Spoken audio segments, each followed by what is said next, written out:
There's been far too much discussion about the matters that we're going to be talking about outside the committees of jurisdiction, and I'm happy that we are now turning our attention to hearing from these witnesses so that the Agriculture Committee can take the lead in coordinating any necessary oversight or legislative action.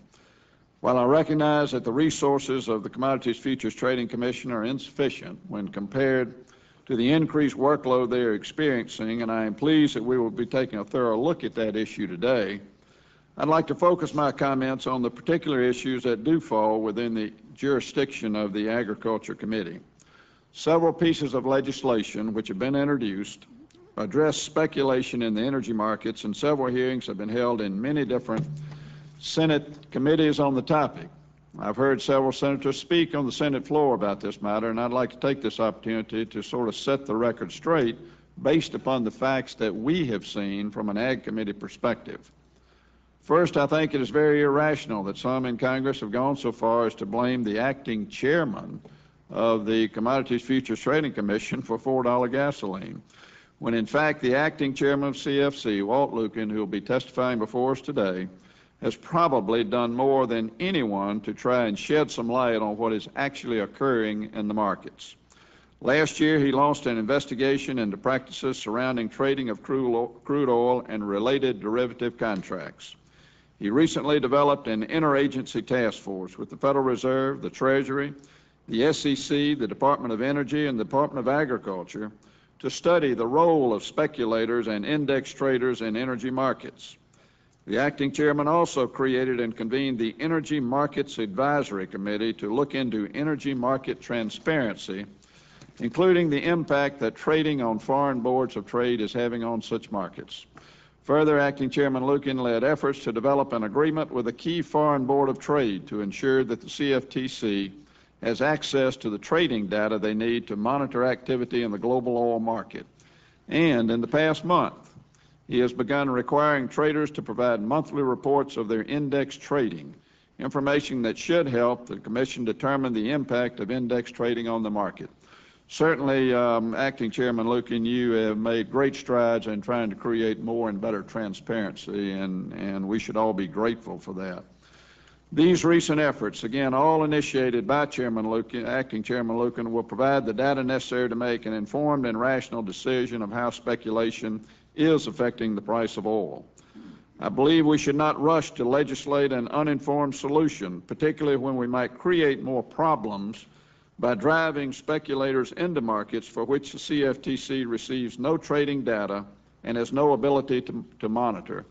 And I agree with you, Senator Durbin, in your quote as I wrote it down, too many questions to be answered in this hearing, and I think you're exactly right, and that's why I'm pleased we're starting here, and I look forward to working with you as well as Chairman Harkin on additional hearings. In addition, simply assigning blame won't yield real results, particularly when the main problem is supply and demand. In this case, the data that I have seen so far does not show that blaming speculators will yield the result that we're all looking for, and that is lower gas prices.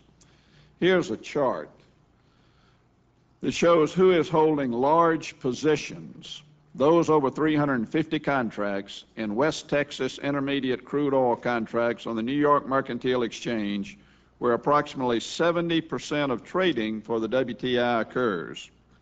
The data shows that while there may have been an increase in market participation overall, the proportion of positions held by commercial participants, those who can physically deliver crude oil or accept delivery of crude oil, and non-commercial positions, those held by speculators, has not changed over the past 2 years. Speculation in this contract by non-commercial participants seems to have held steady at about 20%. So if we're to fault market speculators for current gas prices, we cannot blame it on their increased market participation when we compare their level of participation to that of commercial participants. Rather, we need to allow the CFTC to implement those initiatives that they have just recently announced and complete their ongoing investigation. With this critical information, we can then make a real assessment of any role speculators are playing. Some of our colleagues also like to claim that excessive speculation is occurring on unregulated foreign exchanges. Well, let's be clear.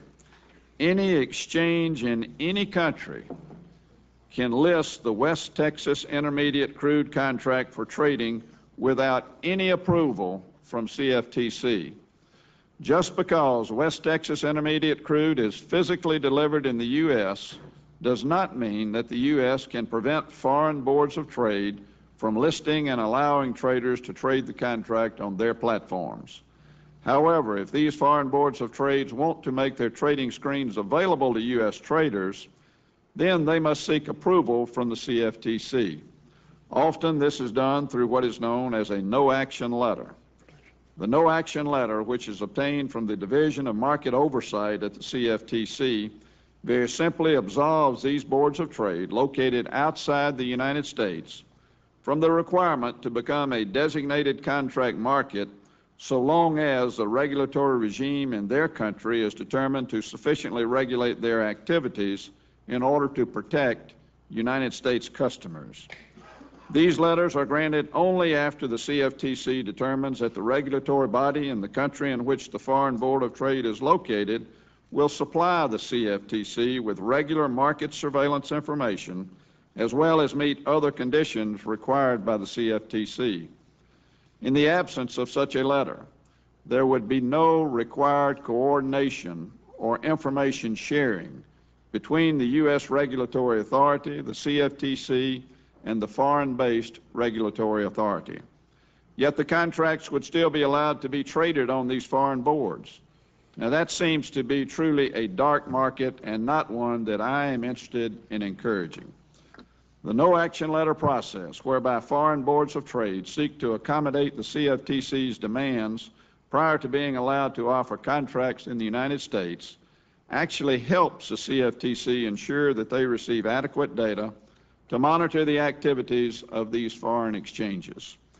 The example most often used by several of my colleagues is the trading of the West Texas Intermediate Crude Contract on the London-based exchange ICE Futures Europe.